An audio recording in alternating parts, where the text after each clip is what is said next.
প্রিয় দর্শক আসসালামু আলাইকুম। এমএস কিচেন ইউটিউব চ্যানেল থেকে সবাইকে ওয়েলকাম জানিয়ে আজকের এপিসোডটি শুরু করছি।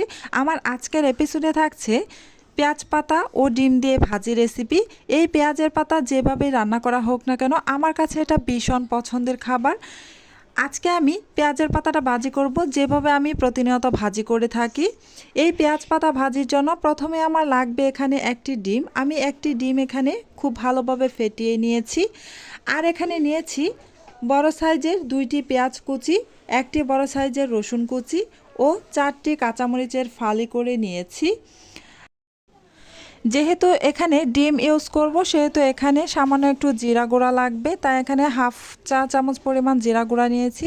আর স্বাদ মতো লবণ নিয়ে নিয়েছি। 1/4 কাপ পরিমাণ সয়াবিন তেল নিয়ে নিয়েছি। আরও লাগবে হলুদের গুঁড়া হাফ চা চামচ পরিমাণ। এই হলুদের গুঁড়াটা দিলে খুব সুন্দর একটা কালার আসবে। আর নিয়েছি ধনিয়া পাতা কুচি হাফ কাপ পরিমাণ। এবার আমি চুলায় একটি প্যান গরম করে এতে 1/4 কাপ পরিমাণ সয়াবিন তেল দিয়ে গরম হওয়ার পর্যন্ত অপেক্ষা করছি।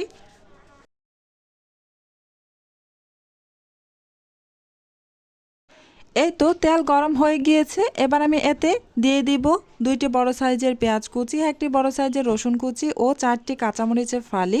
সবগুলো আমি একসাথে তেলের মধ্যে দিয়ে দিলাম। এবার আমি একটু নেড়ে চেড়ে এই সব কিছু গোল্ডেন ব্রাউন কালার করে ভেজে নেব।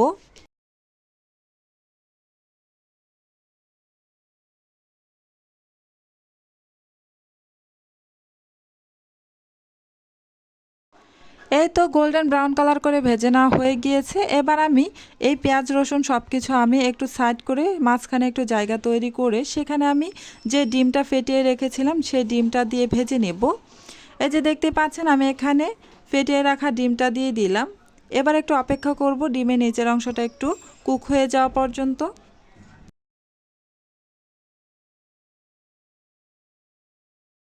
ডিমের নিচের অংশটা যখন দেখবেন একটু সাদা সাদা হয়ে গিয়েছে তখন এই ডিমটাকে স্ক্রাম্বল করে নেবেন, ছোট ছোট করে স্ক্রাম্বল করে নিতে হবে। এই যে দেখতেই পাচ্ছেন আমি ডিমটাকে স্ক্রাম্বল করে নিয়ে খুব ভালোভাবে পেঁয়াজ রসুন সব কিছুর সাথে একটু মিশিয়ে নিচ্ছি।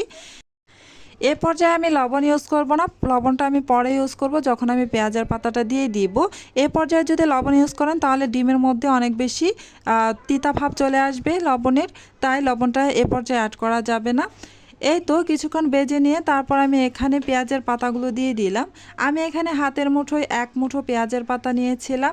এই পেঁয়াজের পাতাগুলো খুব ভালোভাবে ধুয়ে পরিষ্কার করে 1/2 ইঞ্চি পরিমাণ লম্বা করে কেটে নিয়েছি। এ পর্যায়ে এখন আমি অ্যাড করে দিচ্ছি লবণ। এবার আমি এতে হাফ চা চামচ জিরার গুঁড়া ও হাফ চা চামচ হলুদের গুঁড়া দিয়ে দিচ্ছি। এখানে যে হলুদের গুঁড়াটা এটা দিচ্ছি শুধুমাত্র সুন্দর একটা কালার আসার জন্য। আপনারা চাইলে এই হলুদের গুঁড়াটা স্কিপ করে যেতে পারেন যদি আপনারা না চান। এই হলুদের গুঁড়া না দিলে এই ভাজির টেস্ট কোনো কম বেশি আসবে না। হলুদের গুঁড়া দিলেও যেমন ভাজির টেস্ট আসবে, না দিলেও তেমনই আসবে। আপনারা চাইলে দিতে পারেন, আবার না চাইলে স্কিপ করেও যেতে পারেন। তবে হলুদের গুঁড়াটা দিলে এই ভাজির কালারটা বেশ সুন্দর আসে। এই তো কিছুক্ষণ নেড়ে চেড়ে আমি ভাজিটা করে নিচ্ছি। চুলার আঁচ মিডিয়ামে রেখে এই ভাজিটা করে নিচ্ছি। এই ভাজিটা হতে খুব বেশি সময় লাগে না, ঝটপট এই ভাজিটা করে নেওয়া যায়। আমার মতো যারা এই পেঁয়াজ পাতার লাভার আছেন ওনাদের কাছে এই ভাজিটা ভীষণ পছন্দ হবে, খুব ভালো লাগবে খেতে।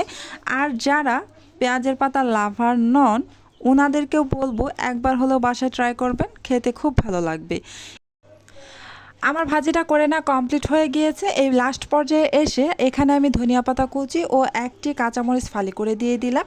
এতে করে খুব সুন্দর একটা ফ্লেভার আসবে। ধনিয়া পাতা কুচি ও কাঁচামরিচ দিয়ে জাস্ট 1 মিনিটের মতো আমি ভেজে নেব, তারপর আমি নামিয়ে নিব। আজকের এই রেসিপিটা আপনাদের কাছে কেমন লেগেছে কমেন্টের মাধ্যমে জানাতে পারেন। আজকের মতো এখানেই শেষ করছি। আবারও দেখা হবে পরবর্তীতে কোনো নতুন রেসিপির সাথে। আপনারা অনেক বেশি ভালো থাকবেন, সুস্থ থাকবেন। আসসালামু আলাইকুম ওয়া রাহমাতুল্লাহি ওয়া বারাকাতুহু।